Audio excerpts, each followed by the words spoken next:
ভাই আপনি কি করেন? ভাই আমি এই মাল বেচা খাই। কি মাল ভাই? ভাই এটা একটা টিএনসি, একটা ইন্টারন্যাশনাল কোম্পানি ভাই, এই কোম্পানির মাল বেচা। টিএনসি?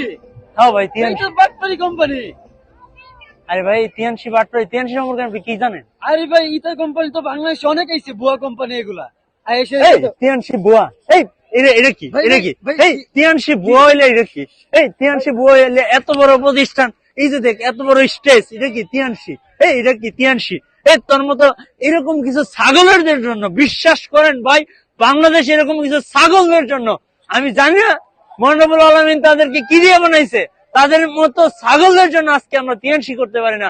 আজকে স্টুডেন্ট থাকা অবস্থায় আমি এই কোম্পানি থেকে কার্বন রিচিভ করেছি, বাংলাদেশ থেকে আমি কার্বন রিচিভার হিসেবে আসতে পেরেছি।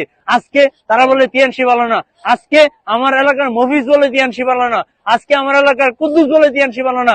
যদি টিএনসি ভালো না হয় আজকে এত বড় মঞ্চ কিসের? আজকে যদি টিএনসি ভালো না হয়, বিশ্বের 224টা কান্ট্রির মানুষ একসাথে হয়ে কিভাবে এত বড় প্রোগ্রামের আয়োজন করে? টিএনসি যদি ভালোই না হয়, এতগুলো দেশে টিএনসি কিভাবে চলে? আমি বলবো কারো কথাই কান না দিয়ে টিএনসি কে ভালোবাসুন, টিএনসি কে ভালোবাসুন। টিএনসি আপনাকে জীবনে better life, our TNS our life. Sorry ভাইয়া।